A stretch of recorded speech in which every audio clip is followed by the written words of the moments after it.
Hello and welcome to a Careers in Tech Summer Series session.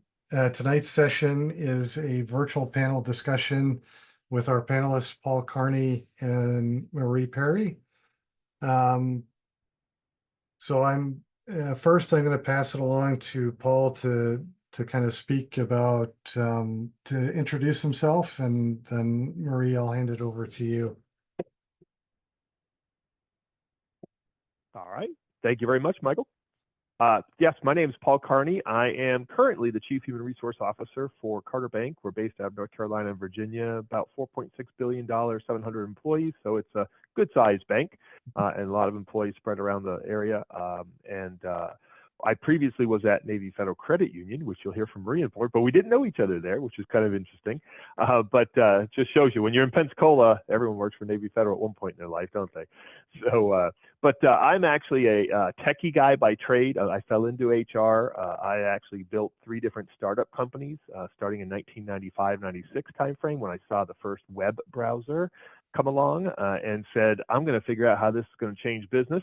Built companies on that and saw the same thing happen in 2022, December. I was about 30 days late when I saw ChatGPT and said this AI thing, this AI natural language processing systems, these generative AI are going to change again the way we're doing it, which is what I've been focused on lately, a lot of. So that's a quick nutshell of who I am, and I'm sure we'll be able to talk a bit more about some of the things I've been doing with AI. So, Marie? Hey, Paul, thanks. My name is Marie Perry. I'm sorry I didn't, maybe we just passed each other in the hall somewhere, but I've been with Navy Federal almost 5 years. I started with Navy Federal as an intern, and I'm currently an insider threat analyst too. I really, really enjoy this field. I didn't even know this field existed until I got hired at Navy Federal. Um, when entering into cybersecurity, I had no tech experience whatsoever. Um, I've told the story 100 times that I went into cybersecurity because I got tired of being broke. I wanted something that was going to make me money. I was a high school dropout. I was working uh, like 2 full-time jobs and every side hustle that I could possibly imagine: Uber, Lyft, Instacart, Postmates, just anything that I could find. I was a new mom. I was missing time with my daughter. And I just finally decided one day that I'd had enough. I was not getting sleep. I was watching my daughter grow up with babysitter. And so I decided I was going to go to college, because at that time, I assumed that in order to make money, you had to go to college, right? If you wanted to make any decent money. So over the course of a year, I got my GED like a section at a time. And originally registered at Pensacola State College, locally here, for business management. And because that's what everybody told me that I should do, because I could take that anywhere. I was like mid-20s. I didn't have any time to waste, on trying to pursue a career at that point. And I had a new kid. Um, and it was like 2 weeks before school. I had gone to the school, done my very short like walk around campus, getting my books and my schedule. And I left there and I went to the local Starbucks, and there was 2 guys in front of me who were, I guess they had just come from a cybersecurity conference or something. And I was like listening to their conversation. I was being super nosy. And one guy said, "We're hiring 1 million people in cybersecurity last year, and we didn't even scratch the surface." And right there in that coffee shop, I Googled cybersecurity, saw how much someone was making, saw that the college that I was registered at could get me started there. And immediately, this is all 15-minute time span. I called my advisor at the time and was like, "Hey, what do you think about cybersecurity? Can I change my major?" And did it right then and there. Best decision I ever made in my life. This is the hardest road I'd ever been on as someone who had no tech experience, but was absolutely, absolutely worth it. And just like, I could keep rambling on, but I'm sure people are going to have plenty of questions, or some people even here can relate, to having the same sort of story. And hopefully, both of us can answer questions within our field and give you some guidance. That's all for me, Mike. All right. Rajesh, with regards to Zoom webinar, what's our best option for having people ask questions? There's a Q&A button. So on their what do you call the Zoom meeting window, they should see Q&A. So if they can ask questions, all of us can see the questions. Okay. And I believe the questions asked there would be visible to everyone. Okay. Let me see if I have some. Yeah, and they can also view all questions. They can upvote. They can also comment on the questions.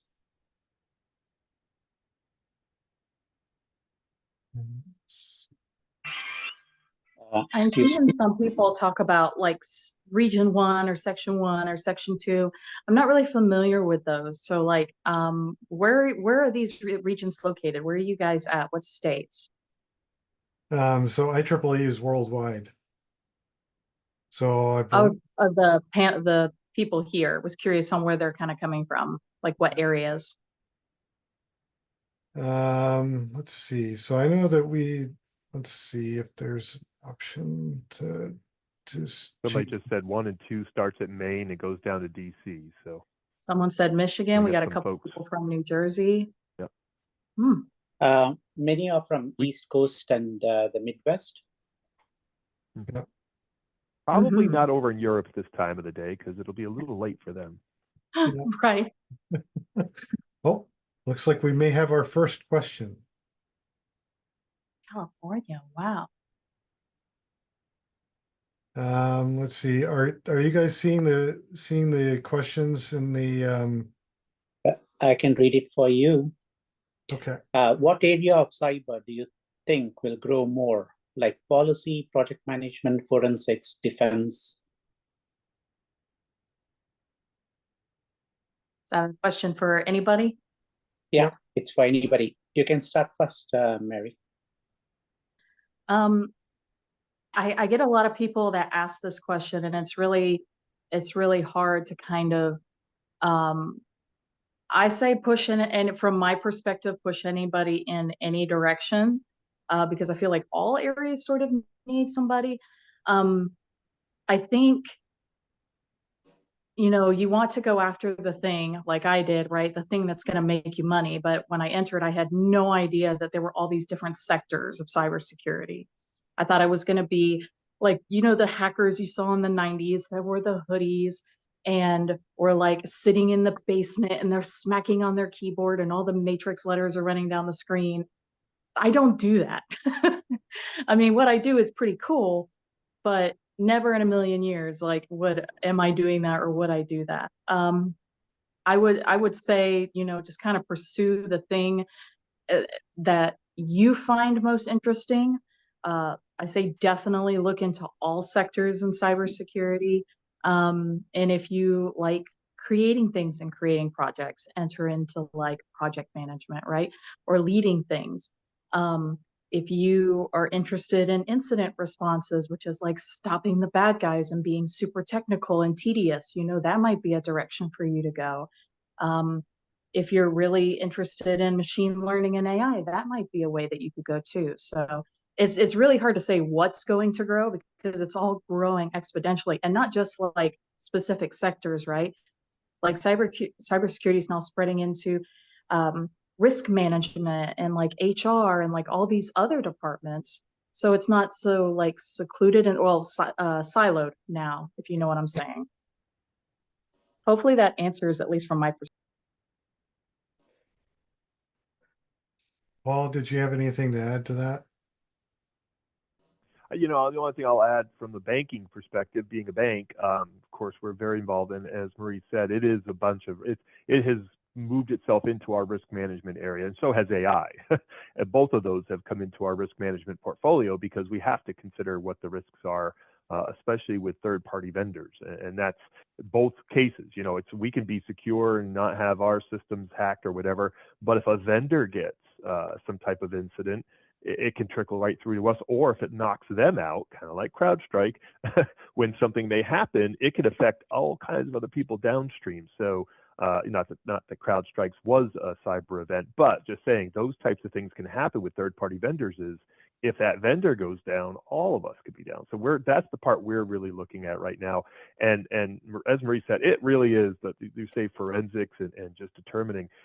There are so many possibilities out there. Remember, the bad guys are starting to use generative AI to come up with new ways to get past the defenses. So we have to stay on top of them a little faster than that. And if we're not staying as quick, it's basically a escalating war is what it becomes.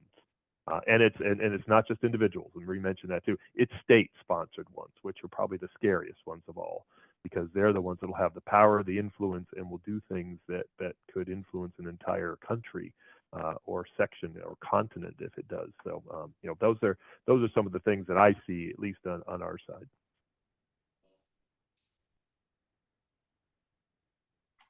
Okay. Mary and Paul, couple of questions, a couple of thoughts. What do you consider when we talk about cyber? What do you consider cyber to be?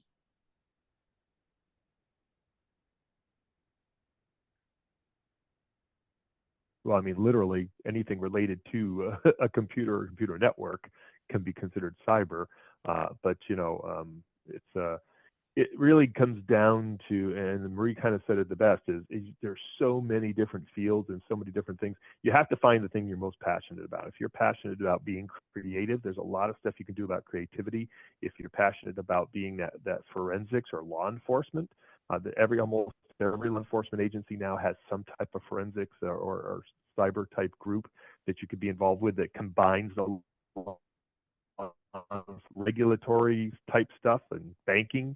If you like HR, all of us have it built in. So again, it's almost like take a passion of yours and go become the expert that can help those folks do that. That's one of the things I think that can really help. I think standalone, it's hard because it's going to specialize very much into what area are you working in. Thanks, Paul. Mary, any thoughts? Yeah, actually, because I didn't want to be the first to talk. I was giving Paul his space. We kind of throw this ball back and forth. But when I think of cybersecurity, I just think like we're the good guys. I wanted to be a good guy on a good team, following the rules the right way. I know I don't know if I'm just kind of fumbling over myself there, but I feel like in any division, you are the good guy. I really like what I do. I feel like I'm the good guy. Insider threat, you're focused on not just protecting Navy Federal, which is what I do, and the data, but you're taking care of the other employees that you work next to, and the 12 million members, of information that we're handling, and it's not just a member; it's a member and their family and generations. And I feel like I'm just doing a good thing. Awesome. Thanks, Paul. Thanks, Mary. We have another question from Jim.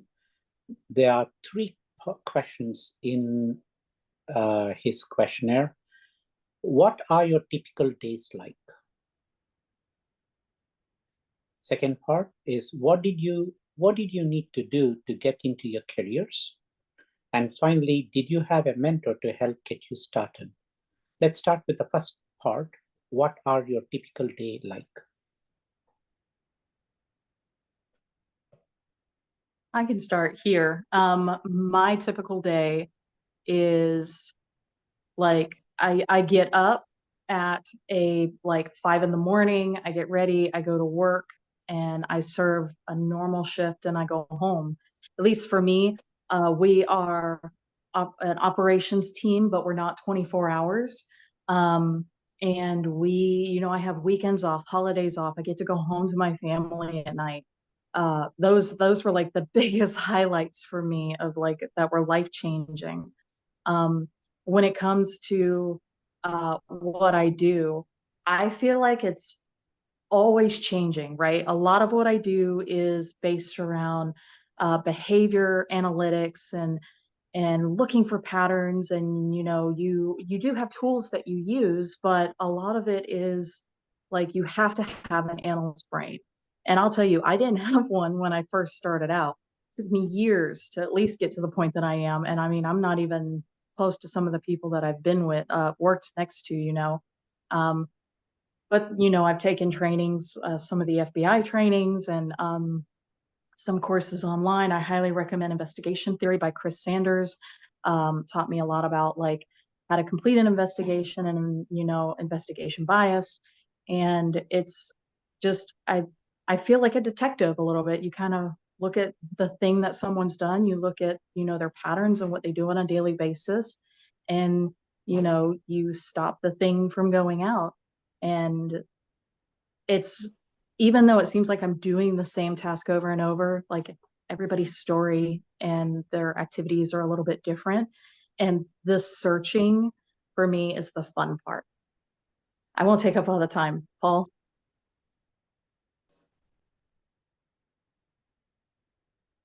Yeah, so my typical day actually starts with coffee at about 6 in the morning, usually on LinkedIn, because I generate a prompt a day, an AI prompt every morning out there, and just to get people to understand how to start doing better prompts. And so I'm usually reacting to and listening to what people are saying out there.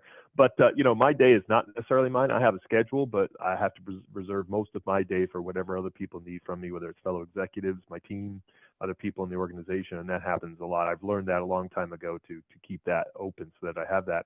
But from a technical perspective, my job is, there's a lot of stuff we still have to do, even in HR, to make sure our systems are up to speed, make sure we are not facing any issues with payroll, is probably one of the biggest targets.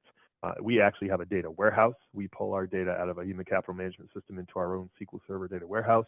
I'm a SQL Server database admin from a long time ago. In fact, I worked with Microsoft when Microsoft split SQL Server away from, gosh, I think, and was it Postgres? I forget who they had it with way back when, and split it and then became Microsoft SQL Server. Started being a database administrator, so very familiar with DBs. But we have to watch that too. We have to make sure that who's got access to our data. That's it's more. Sometimes it's the boring stuff. Everyone likes to talk about the exciting things and chasing criminals and stuff. There's a lot of boring stuff that has to be done. I'm not saying that you don't want to do it, but there's a lot of stuff we need help with, which is making sure people who have access to data, and those who should not have access to it don't have access. And then there's systems. When people write systems, we got to make sure that they are accessing the information the correct way, that they're accurate. And that's another thing too, the reconciliations, to make sure things are accurate, that stuff is not going to go out and people are going to make decisions based on that, the data that may not be as accurate. So again, from my perspective, all of this stuff folds under these umbrellas of cyber, which includes people trying to work on things and making sure that they understand where data is. And that's probably one of the bigger issues most organizations face, that AI is really causing a lot of problems with right now. They have all these great ideas, they want to analyze and do all this stuff, but they really don't have a good grip on their data. And I think it's going to require more professionals like you guys to help us figure out how to get that data, get our arms around it, then use it to train models and do all this other fun stuff. But unless we've got really good data, it's going to be really hard.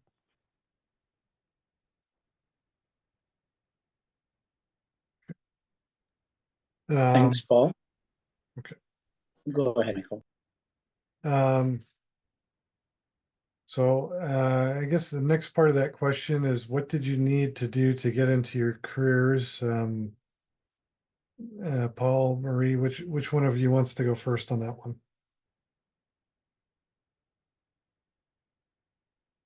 Sure, I'll jump in quick. So, interestingly, I started as a high school math teacher, then wrote my first computer program, sold it. That's how I got into tech stuff, and then landed in HR. So, someone always looks at me and say, how in the world did you find that path? There was a couple of things. First of all, interest. I got interested and learned and saw something. I tried new things. Again, generative AI, being that first ChatGPT, made me go down this path of really trying to figure out what this thing can do and how it can make things go differently. So I would say the biggest thing about how you get into your career is just try things, be aware, pay attention to stuff that's out there. The mentor, yes, I've had some incredible mentors in my life. And it's interesting, I've got technical mentors, I've got mentors in the field of HR, I've got mentors in leadership that I didn't work with directly who were in other industries, which was great. So I would definitely say find people who share common interests and who want to help you grow and learn. And that's what I've done. And like I said, I'm a classic example that you can pivot from career to career and be successful in all of them just by watching and seeing. And honestly, at Navy Federal, the reason I jumped into HR was Navy Federal. I was a tech guy. Teams, they asked me to apply for a job running the learning and development team. It was a great, Regina Davis was the manager at the time. She retired, wonderful person. I loved working for Regina, but that's how they did it. And then I started being successful at that, and they moved me up, put me in charge of all the HR at the operations center there in Pensacola, which at the time was about 5,000 people. It's a lot bigger now. And I was like, I don't know all this stuff in HR, but they said, you'll learn it. And I did. I found people who learned from them, and that's where I got. So I think that's the big, you stay in tech or branch, use that tech to get into other areas. I think that's the best way to be successful. And I can take over from you, Paul. For me to get into this career, I'll tell you at the beginning, I had no idea. Once I got into school and I really saw how much there was within the cybersecurity world, dead honest, first 2 weeks of school, I pulled over and cried like a baby because I was like, I still had one of those old, Blackberries that I was still using. I was not up with tech times whatsoever. And I just put myself into as much tech stuff as I possibly could. I was attending building seminars. Anytime I knew there was a speaker doing a thing, I was there. I heard of a group locally to us that was all about tech and entrepreneurship. And I was like, I need to talk to the people there. And I just forced myself to get involved. One of the best pieces of advice I received while I was in college to one of these things that I went to was networking. And that's exactly what I did. I got to know all the different fields of security, but within tech itself, right? Because maybe the thing I was doing was not the thing I wanted to do. But no, I'm a little hard-headed. I like to stick to the thing that I start with, and I ended up realizing that I was going to need experience in IT as a basic level thing to get me started. I was poor, I was broke, I didn't have money for certifications, but guess what? I needed a job and I could get a job to get the experience. So I started getting with a lot of contracting companies in the area who were looking to just fill IT contracts. And that's how I got started. I also, at one point, I was working in college, an internship with the school board, an IT internship. I was working a contract, working a nighttime full-time job, and then I was doing all the other stuff in between just to make ends meet. Because Mama still had to pay for a sitter and for groceries, right? But it took a lot of hard work, especially at my age, because I'm still young, right? But I realized within this industry, when I was going to school, I was sitting at the table with kids who were and I say kids, straight out of high school, 17, 18 years old, that have already been doing this stuff for years. They'd been making their own games on Roblox, and this was just a hobby for them. But yeah, for me, it just took a lot of work. You think about certifications and things. I did get, my cybersecurity certification with ISC. But as I started heading down the insider threat road, I really kind of focused on things that were more focused within my field. The investigation stuff, psychology, the cognitive thinking and behavioral analysis stuff. And I'm still learning every day. And when I talk about mentors, it was, I think I got really lucky to see that I got really lucky that people saw that I was hungry. and I was willing to put in the effort. I wasn't shy, and I was willing to seek people out. Right now, I have one-on-ones with the CISO every month at Navy Federal. I have my immediate supervisor and my supervisor's supervisor that I meet with every month. I have people on speed dial that I talk to who are CEOs of their own companies or I've known for a number of years, just to kind of inquire with them and say, hey, I have this question, or just, hey, let's catch up and get lunch together. But I have so many people that I look up for different things, not specifically cybersecurity. I've had people that taught me what I would say how to be corporate, because I'll tell you, I had no idea how to do that. Um, or, speak or have a conversation with someone, or even just like learning how to write, and be just thoughtful in the way that I would write an email, you know. So I've had a lot of mentors, but I do have a handful that are really close to me. And I've been lucky to be a mentor to other people as well.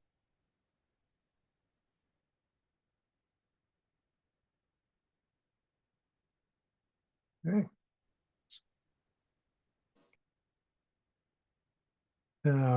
Looks like the next question is, Alyssa says she pivoted into computer science after working in data center operations, not knowing anyone in the field. She can relate to your story, Marie. What is a good way to discover where where our interests are when we are brand new, and what type of information do you wish new people knew entering the field? I'll take off with this one to start. Thank you for your question. And I really feel like when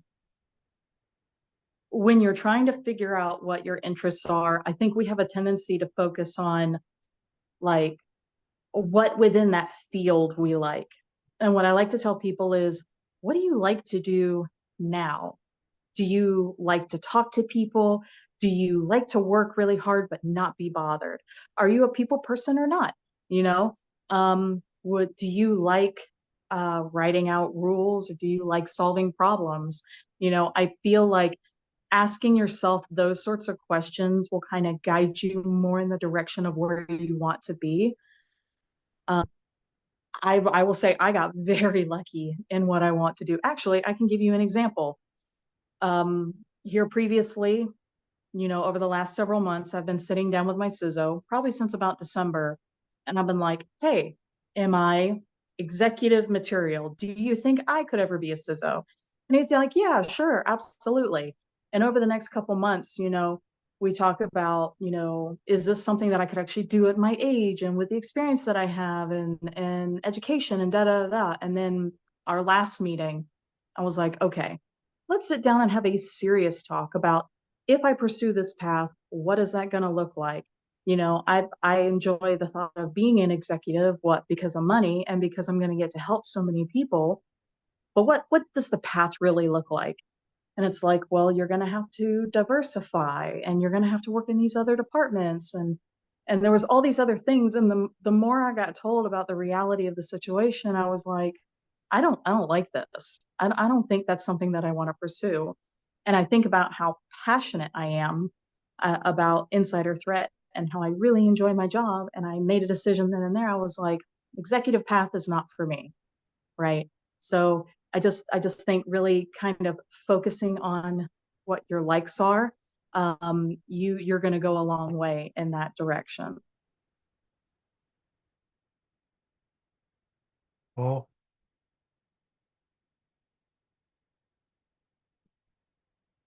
Very similar to what Marie said, and I said that some of it before too, is just finding things, discovering stuff, trying different things, and that's really what it is.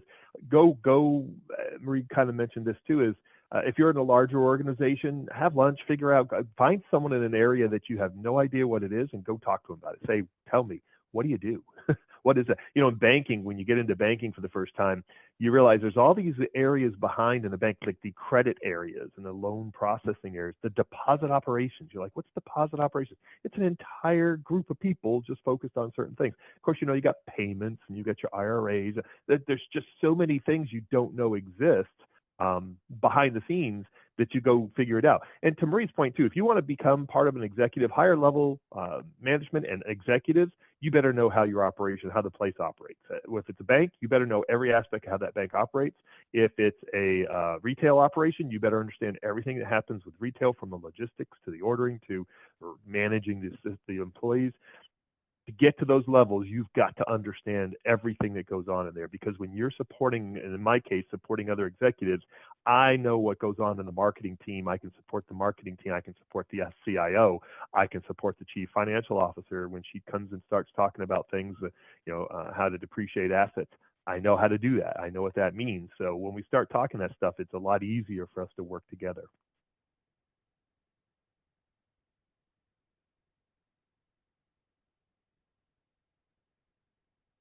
Okay, next question. Are in your respective fields, are there still a lot of jobs in that field? Do people have to have a particular degree to get started or move into it? And do companies train new employees as they start transitioning into your respective fields? Well, since AI is going to take everyone's jobs, no, there's no more jobs, which is a misnomer. It's not true. It's not going to take all our jobs. It will change the way we work. Actually, one of the challenges is going to be, it's going to take over a lot of the rote type stuff that new people tend to do when they get into an organization. In fact, I challenged the University of North Carolina Wilmington Carson School of Business, had a little session for all of their professors right after the session this past May. AI summit, they called it, and brought some people in like me.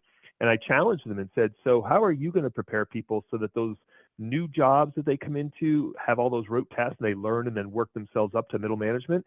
What if those jobs aren't available? How are you going to get graduates to go right into middle management? I don't know how that's going to happen, because if all those little entry point jobs aren't there because AI can do a lot of those tasks, then that's another challenge. But from the standpoint, I will tell you, just like many organizations today, we have removed most degree requirements.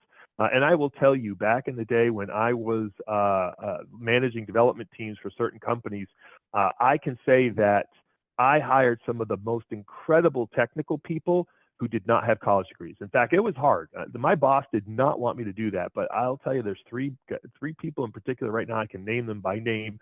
I won't do that to them, but they did not have college degrees. Today they do. It's interesting. They went back and got them, but they were the sharpest people and they helped us grow. So I'm not saying not go to college, but most organizations aren't necessarily using college anymore. In fact, what we're looking for is what you've done. So if you're interested in the field, and I can tell you this today, now with the internet and the capabilities of things like LinkedIn Learning and Udemy and Coursera, there are so many learning opportunities. If you have an interest and you haven't gone out and learned about it and can explain to me what about that beyond your college degree, then I'm going to look for the person who can. In fact, that's one of the things I will say is, if you don't take that initiative and go try to learn something, you want to be a web developer, go build websites and show us what you can do. You want to be a graphic designer, go build a portfolio and gallery of graphic designs and show me what you can do. That's what we're looking for, more so than you earned your degree. I mean, I've earned my degree. I got a master's degree. I'm not saying don't earn degrees, but you got to move beyond that. Hopefully this won't drop me here in a second. I've got a second device that I've had to put up here because this one's about to die. So if I switch, I apologize. I did want to say though, at least for me, I know they were looking for a degree, but they were also looking for certifications. And I'll tell you, the colleges like really sort of beat that into you. They're like, once you're in college, you need to get your certification. They're looking for your Security Plus and your Net Plus, and you need to have A, B, C, and D, and then through a university they'll reimburse you. But like Paul said, that's not always the case, right? They want to know that you're doing the thing. And I remember after a year of being on my team, I sat down and I asked my manager, I was like, why me? Compared to all the other people that you had to interview, why did you choose me? And he's like, because you were hungry. Like when he looked at my resume, he saw that I was involved with all these different organizations. I was putting myself out there. I had all these internships and all these part-time jobs, and like I was doing the work. There's probably easier ways to do what I did, but he could see that I wanted it and that I had the drive and that I was willing to learn. And I started with an internship. And I've had so many people ask me, hey, when's a good time to start an internship? As soon as you possibly can. As soon as you're in college and you're in a degree, start looking for internships. Because for all you know, you might find a really great company like I did, Navy Federal, and I was an intern the whole time while I was in college. And then once I graduated, well, I actually went full time before I graduated. So not only did I have the security of a job, but I was learning everything I needed to while I was there. Of course, there were some restrictions, right, because of security and all that stuff and confidentiality. But it was the best decision I think I ever made. Never been happier at any company I've ever worked for, that's for sure. Not to sell Navy Federal like that.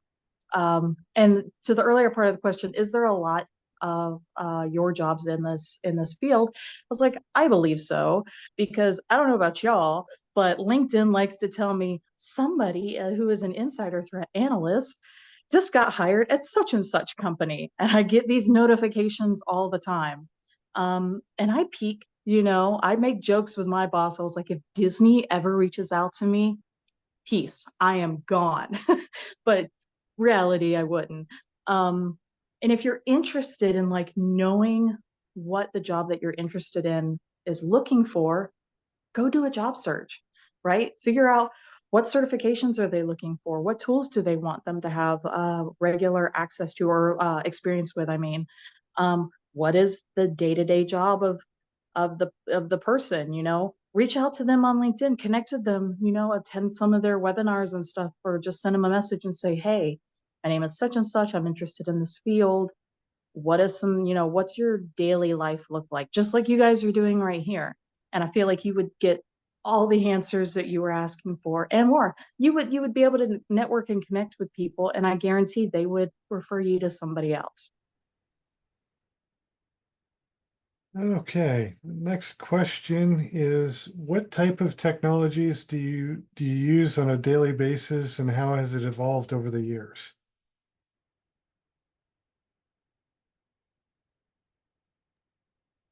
I can start with this one.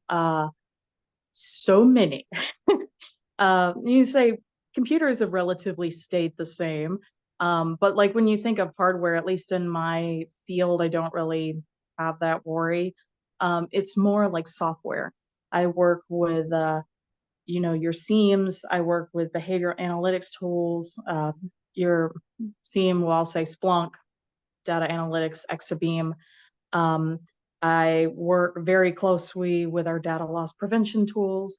And it's not just like managing these alerts. It's building and tuning and like all of these things and creating new ways to monitor and handle situations. And I would say that's where it would start. And with you also, now more companies are moving, to these SaaS programs or these SaaS platforms, excuse me.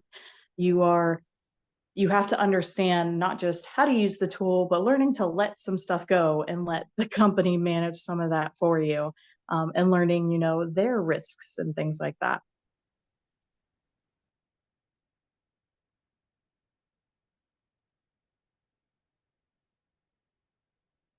Sorry, getting back to my chat window there. Yeah, so it's for me, my daily basis, again, so has it changed a lot? Yes. I mean, when I bought my first PC, it had no hard disk. You booted from floppies. I think it had 8K of RAM. So yes, my first desktop computer, and I paid $2,500 for it back in 1985, which is like $7,500 today. So my parents thought I was nuts, and I probably was. But what did that do? That allowed me to write those programs I talked about by 88 and 89 when I sold my first computer program and jumped into others. So I went into college. I actually worked at a college IT because I wanted to learn big systems. I learned DEC, VAC systems, Prime OS, but people don't remember Prime. DEC isn't even around anymore. So again, all these companies I worked on their computer equipment and knew their VMS and all the operating systems. So very familiar with those types of things. But has it changed? It dramatically has. I mean, you think about when the internet came along. Remember, the internet's got protocols like Mail, Gopher, Telnet. We used to use all those protocols. The World Wide Web is a protocol on the internet. Probably don't have to explain that to most people on this call, but most people don't understand that.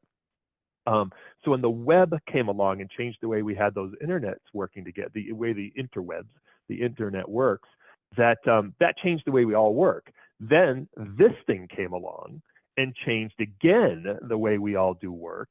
And I'm going to dare say AI is that next level. And again, AI has been around for a long time. You all probably know this too. The machine learning stuff. I mean, IBM started Deep Blue back in 1996 to try to beat the chess guy. So machine learning and these types of AIs have been around for decades. It's the natural language processing, the generative AI that's really changed things, the large language model concept that's changing the way we work. So on a daily basis, I use AI. I mean, AI is my master. In fact, I use AI so much, my wife finally forced me to name it because I would just call it all these different things. And I name, when I say this name, it's called Xavier, which is an acronym for Expert Value in Every Response. XAVIER. So whenever I say Xavier, though, it could be ChatGPT, it could be Copilot, it could be Gemini, it could be Claude. I don't care. Perplexity, I use them all. Whoever's behaving the best, which is interesting because sometimes one's doing okay and then it just goes off the rails. So then I'll move to the next one. Say, all right, you're lost. I'll come back to you later. Literally, I do move around to all of them. That's what I do. But I have no. I'm not embarrassed to say I use it. I use it a lot. Now I also say I use it to be a better me, not a different me. So authenticity is still there. I don't take, when I do my newsletters, I don't just take and generate and just copy and paste. I add myself to it. But it helps me get 80% of the way. So for me, those are the tools that I typically use on a regular basis. And of course, but it's interesting. I'm not a big social media person. I use LinkedIn quite a bit. It's a different one. I don't use a lot of other social media. I don't really use the phone that much. I'm not a big, I'm not sitting there surfing on my phone constantly. So for me, my desktop is still my master for me. It's just still the thing I like the best. And then, of course, like I told you, I got databases, I've got all kinds of things. So I use a lot of those different tools on a regular basis. Actually, Paul, you reminded me of something.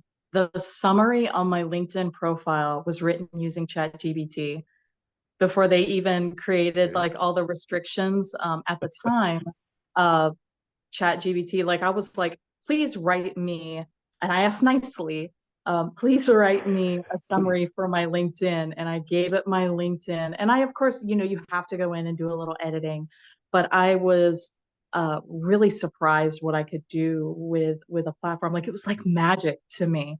And I even, like you had mentioned earlier, those prompts, I used to auto generate those prompts.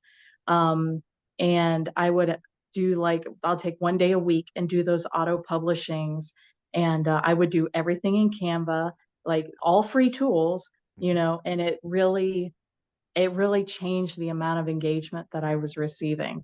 I recently, actually, the one secret project I'm doing for my team is I had ChatGPT write a Goosebumps style insider threat like thing that I'm gonna like tidy up and put together for my team for a like game night thing, and we're gonna just take turns going through, and it turned out fantastic. Oh, it's an amazing That's story. awesome. I didn't write. That's great. Okay. Paul, I think the next question is for you. How do you see generative AI transforming the field of human resources, particularly in areas like talent acquisition, employee engagement, and training? Yeah, I mean, it's all over. There's so many capabilities out there. One of the things I will say, though, on the risk side is to be careful. So there are biases. And, people, I used to, and when I do my speeches, people, I always bring up the, people say it's biased, you shouldn't use it. We're all biased, by the way. Every single one of us is. The goal is always to identify and understand what your biases are and not use them to make decisions. That's really what we have to do. So these machines are also the large language models, the data they use, it's all biased. So what you got to do is make sure you understand that to use it. So be very careful in the selection or promotion of people. In fact, there are cities, some states, there's a lot of groups out there that that have outlawed, using it for that, unless you can show all the data, which you really can't. It's really hard to see the data behind the scenes. So So for the most part on the talent acquisition, I'll give you an example of ways we use it. One of the most powerful ways, and Marie kind of talked about this, is when we take a job posting, which is it's out there, on the world, we post our job. My talent acquisition team, I taught them, and this changed the way we operate dramatically, to use LinkedIn to find things like tellers or financial services representatives. We actually asked ChatGPT to take that posting and target a specific audience using certain keywords, certain phrases, type of things, and give us posts. And we try those posts, and I will tell you, we get responses and interactions like you'd never believe. And it's changed the way. We had over 80 some odd job openings beginning of the year. We're down under 30 job openings in a 700-person company. Yeah, because we've actually found and sourced people through LinkedIn by using just that capability right there. So that's a great example of doing it. Employee engagement, there's a lot of analysis you can do, and we use a company called DecisionWise that has it built in, but the sentiment analysis things, you can really do a lot of stuff with your data. I would say don't put it out in the public ones. Make sure you've got your own private ones that you're putting the data into if you're sharing that level of information. But there's a lot of analysis it can help you with. And then the final piece there is about training. Actually, I'm going to expand that to say onboarding. Onboarding all the way through development of people. The difference you're going to be able to do today, and we're starting to do some of this, is personalized. Is you build a profile of a person and say, here's their background. It can include their resume, it can include all their experiences, capabilities, competencies. Build that profile. Then you say, they're new in this job. I want them to try to get to this point at a certain time. Given this profile, build the development plan. That's extremely different than what most organizations, even one, like I said, I worked at Navy Federal doing that. We were really good. We were really good at that.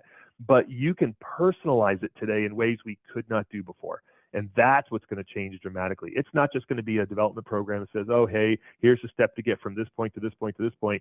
It's going to be personalized to you, saying, oh, you've already got some of this. Oh, you're going to need some of this. And it's going to send you on that path. I am totally excited for that part. That to me is what's really going, those who embrace it and figure it out are really going to be given the opportunities that others would not have.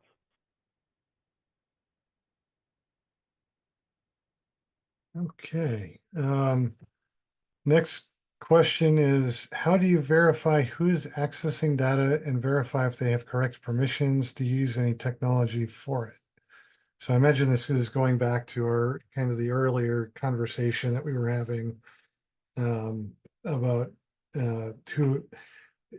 ultimately how do you ensure that you have appropriate controls in place?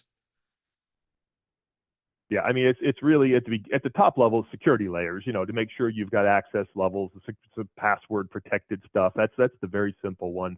But Marie brought up Splunk, and so that's the next level, is to really look at those logs. And of course, Cisco bought Splunk for a very specific reason, because they wanted the access to how these people, they're phenomenal people at analyzing data. And you add AI with what their capabilities are, and it's even more so. So in my mind, that's the next layer, and Marie could probably talk a little bit more about that, is looking at logs and looking for stuff that you may not see, but the AI is going to bring your attention to and say, you need to look at this. It looks like someone may be penetrating a network. Someone may be doing something with data. I think that's the next level of where that's going to go. And it looks like we might have lost Marie. It looks like she might be moving to her other device. So I'll keep tap dancing here as I talk about it. But no, so the technologies, again, one of the ones is Splunk. I'm a huge believer. I actually have built all of my current websites I'm building, including the Perpeta one for the prompts, is on a Google Cloud Services. And they've got some phenomenal log analytics that I've been using. My daughter is a senior engineer at Google right now. So she teaches me a lot about that. But I definitely think beyond the typical security layers, I think the analysis using things like Splunk and AI will really help you see where things could be going wrong. Do you agree, Marie? Does that make sense?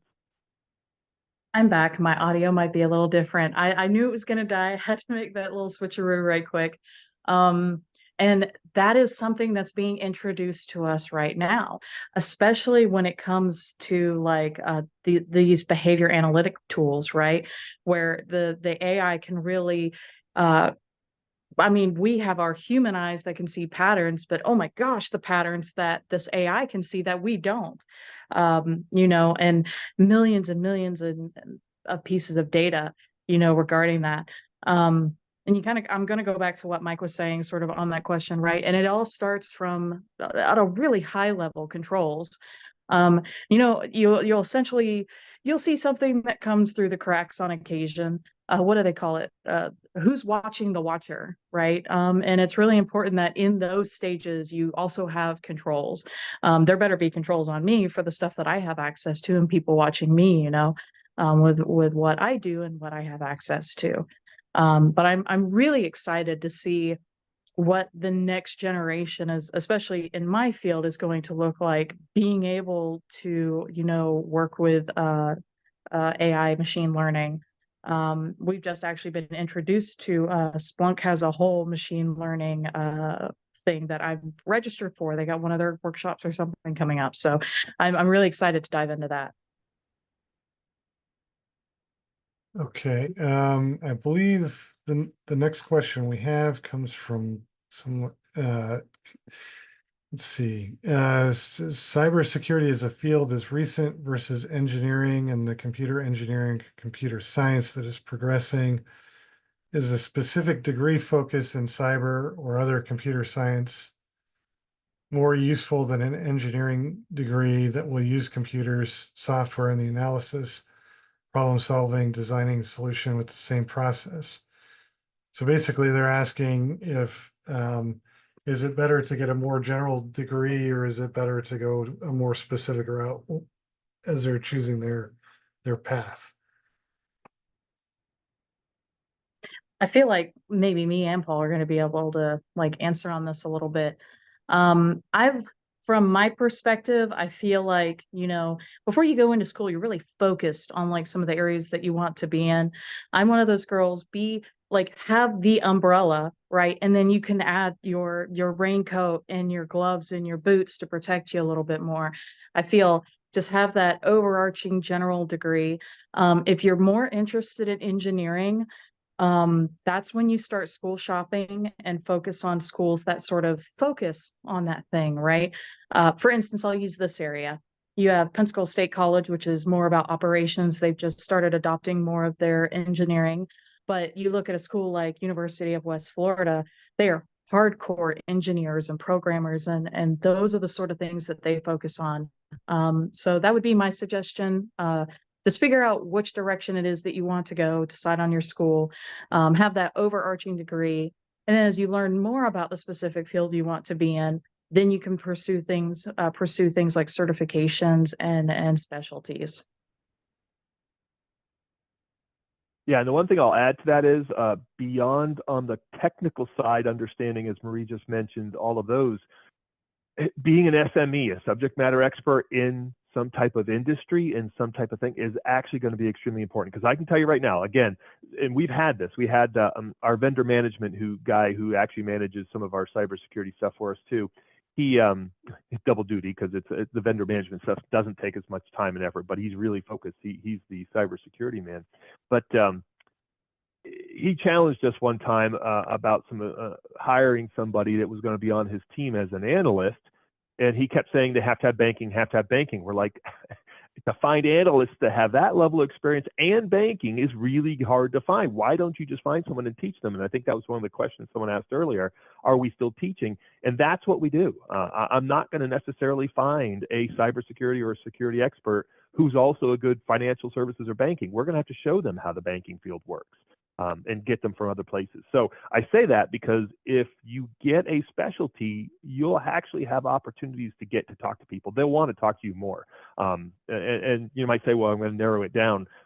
You can, but you can also move from place to place too, don't forget. So hopefully that makes sense, you know, that subject matter on top of your technical gives you the extra push. That's really going to help you understand a lot more and get more opportunities. One thing that I would add, just from personal experience, is that well, you don't necessarily need to do a deep dive into other subject areas necessarily. You pick whatever subject area it is that you want to be a subject matter expert in. But I think it's also beneficial to at least have enough of a basic understanding of like database terminology, networking terminology, stuff like that, so that as you're talking to other members of the team, that you're not completely lost as you're starting to have those integrated team type conversations. Paul, what do you think about that? That's a great point. And, and again, like I said, if you're well, I won't say database person, say you're a software developer who, software developers might deal with some logs once in a while and that type of stuff, but nothing like database administrators do, and nothing like network administrators do. So again, if you understand, as you said, what the other people have to deal with in their worlds, which, we've always had that contention between software developers and database administrators.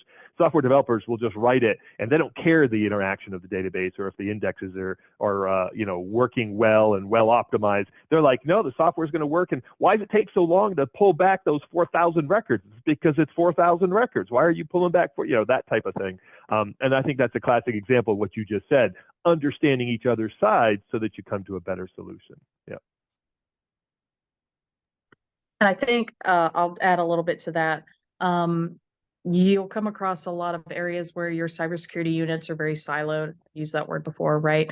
But as times are changing, they're creating relationships outside of the CSOC unit. So I think that's really important, just outside of your wherever it is that you work, that you're making really strong relationships with your other partners and customers, as you will call them, for wherever you're at.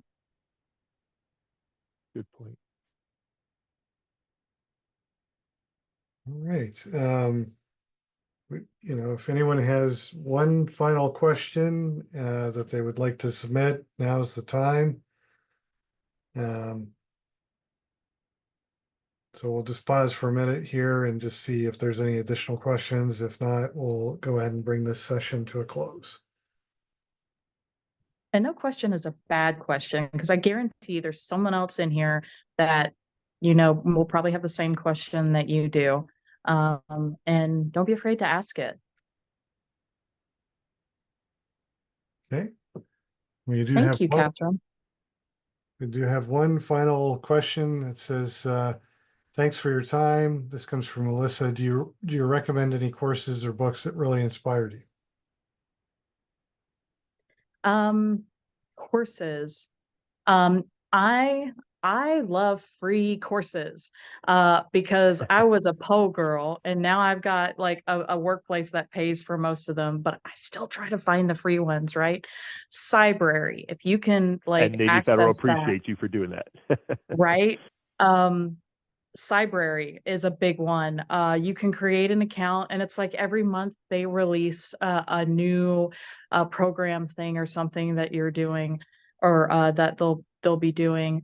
I've still got a CISSP course that I've been holding on to since last year because I snagged it because it was free. For some of your big tools that you use, like Splunk, Datadog, Microsoft, so many free certifications and classes that you can take. Join these communities for a lot of these big programs and you see what's going to be available. Let's see what's right now. ISC, I believe they're still doing the 1 million certifications that they were doing last year. They're giving away 1 million cybersecurity certifications this year. And all you have to do is go in, you take their online course, which is free. You get registered for the test, which is free. You take the test, and that's it. You have to pay your $50 membership fee to ISC, but your organization will cover that, as mine did. And I'm not a reader, so there's not many books that I do have time to read, but I like to listen to a lot of motivational stuff, TED Talks. I'll have an Eventbrite or something going in my ear constantly. So and I also just don't read books and watch these videos, but read the news. I feel it is so important to stay educated not only with like new trends and things within the cyber world, but understand, you know, what are new behaviors? What are these hackers doing? You know, what companies are they attacking? Why? You know, so I think that's my answer, at least for that. And I agree. You know what Marie said, that Microsoft, Google has an entire series that are either free or very cheap. Yep, they all have a lot of different ones. I got my certifications, AI certifications, through the Blockchain Council, which has some great resources. Coursera, Udemy, LinkedIn Learning. There's just so many resources out there that are available to people. I'm not a big book reader. I don't listen to a lot of podcasts either. I listen to a few, but for the most part, one of the things I do is I have a lot of newsletters I subscribe to. TLDR is one of the best ones. They have a wide ranging from business to founders to AI, and there's a lot of AI newsletters that I subscribe, but go find ones related to cyber. Go find ones out there. Newsletters have a lot of latest information. Most of mine are dailies, and it does pile up. I can get maybe 400 or 500 piled up in my inbox, and then I just grab my Pixel Pad and go sit there once in a while for a couple hours and just fly through them. And I've gotten really good at scanning these emails, these newsletters very fast to see, yep, already saw that, already saw that, already saw that. Ooh, what's that? So that's the way I continue to keep updated and understand what's going on out there. All right. We have So Paul, you just reminded me, I also use, for me, when I'm reading these articles, I don't like to read again. So I will actually copy and paste those into a TTS reader and have it read those articles back to me with another tab open, because that's how I can process it, right? And that's an example of Yep. using sort of, you know, AI tools that Technology. are available Yeah. to me. Yep. And every once in a while I read some. There's some ones that are really deep dives into a topic. And I mean, there was a guy that wrote an entire AI large language model in SQL.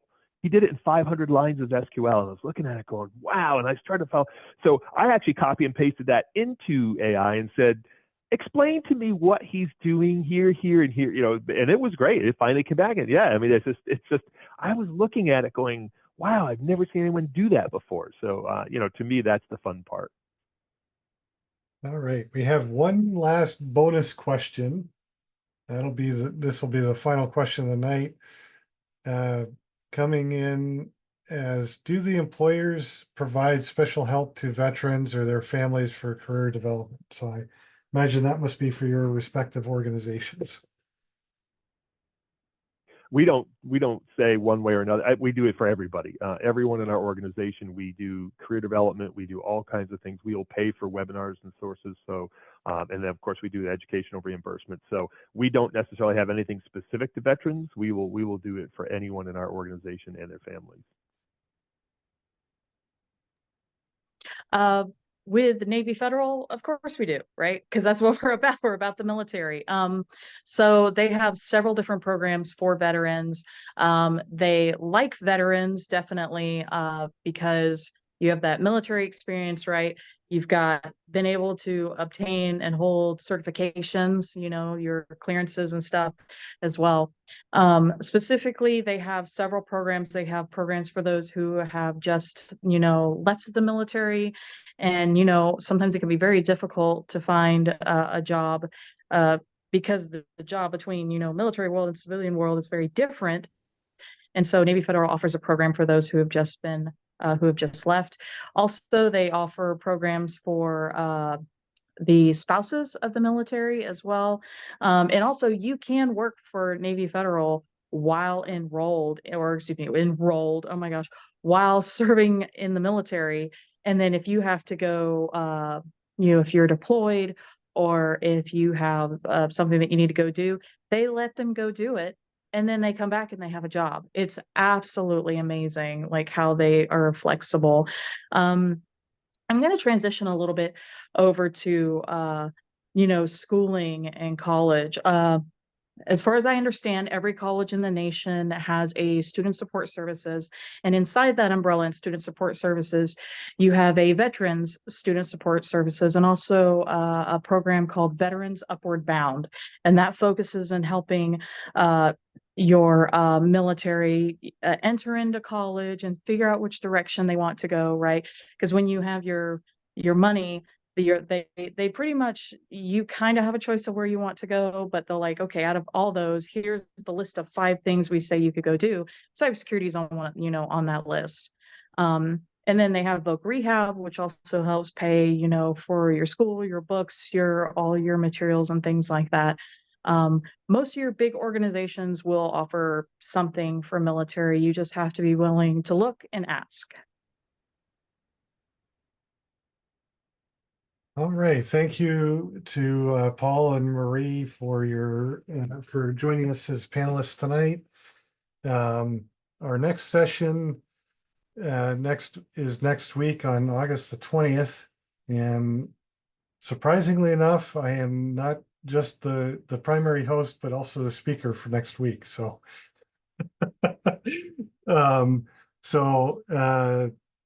certainly that is, you'll be seeing an e-notice on that probably in the next day or two.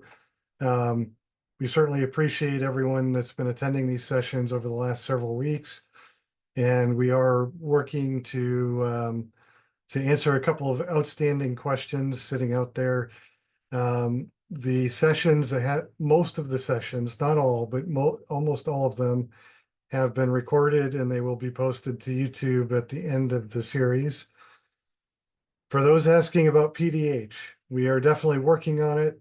We're not quite there yet, but for those who are curious of what PDH is, it's professional development hours.